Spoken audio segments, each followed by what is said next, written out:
aproveitando o que você está falando, o Caio perguntou aqui com relação ao comportamento humano, a variável humana. Achei muito legal. Eu ia Dentro fazer da... essa pergunta. Então, aí já é um outro problema, né? Fora essa articulação. É. Como é que você enxerga isso aí, cara? Como é que você tem visto isso daí? Olha, o que eu vejo com a variável humana, né? Existe uma das ferramentas de gestão de riscos, é chamado LOPA. Né? Camadas. Camada, pô, é isso aí, Wesley, isso aí, camadas, legal, cara, legal, Todas, exatamente. todas, pô. Exatamente, levantou, boa, Wesley, camada. Então vamos lá, eu tenho a câmera, acho que pega aqui, né? Pronto, então beleza. Legal, então eu tenho aqui um tanque de combustível, chega meu caminhãozinho aqui e tal, ele vai pegar, vai descarregar o combustível para esse tanque, beleza?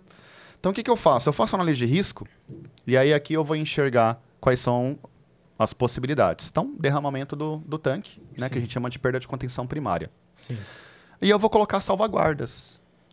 E aí aqui nas salvaguardas eu vou colocar um sensor de nível, por exemplo. E aí na LOPA, que são as camadas, eu calculo isso. Então, poxa, eu vou colocar um sensor de nível de 10 a menos 6. Ou seja, ele vai falhar em 1 milhão.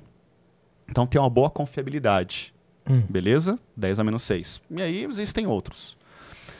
A confiabilidade humana para a LOPA é 10 a menos 1.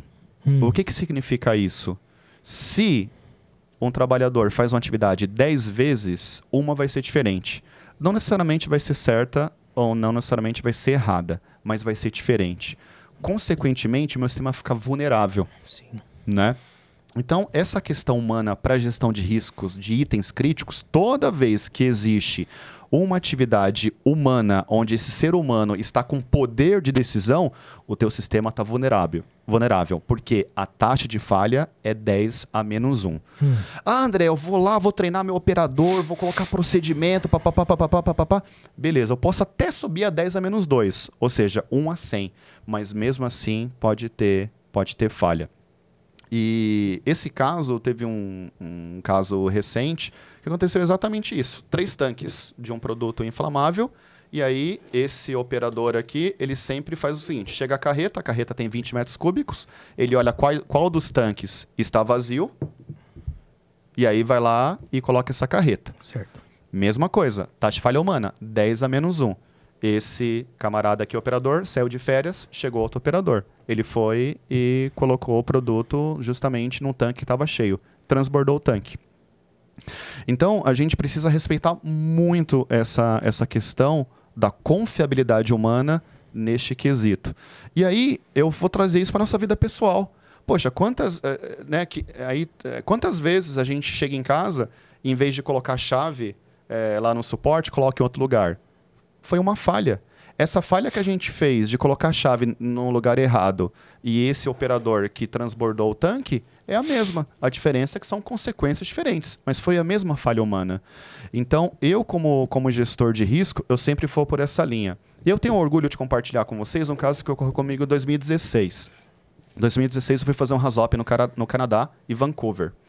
A planta que eu trabalhava, uma planta química, comprou um equipamento, um conversor, quarto leito, que ele converte, né, o sulfúrico, né, H2SO4 e tal, ele faz a conversão do ácido para sair o sulfúrico lá na frente. Pô, beleza.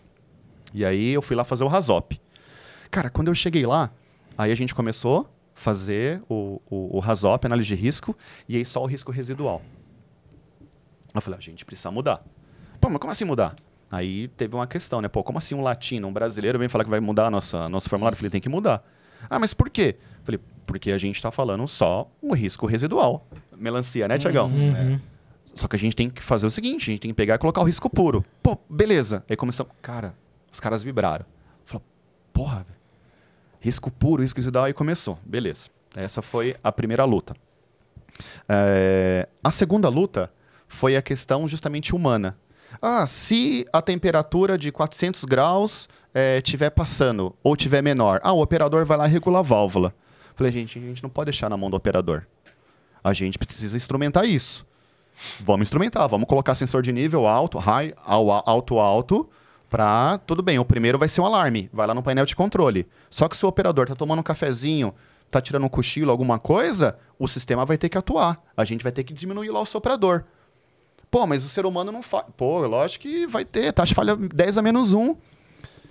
Ah, então tá bom. Aí, cara, o sistema ficou lindo, ficou sensacional, com o risco puro, com o risco residual e entendendo essa questão da confiabilidade humana.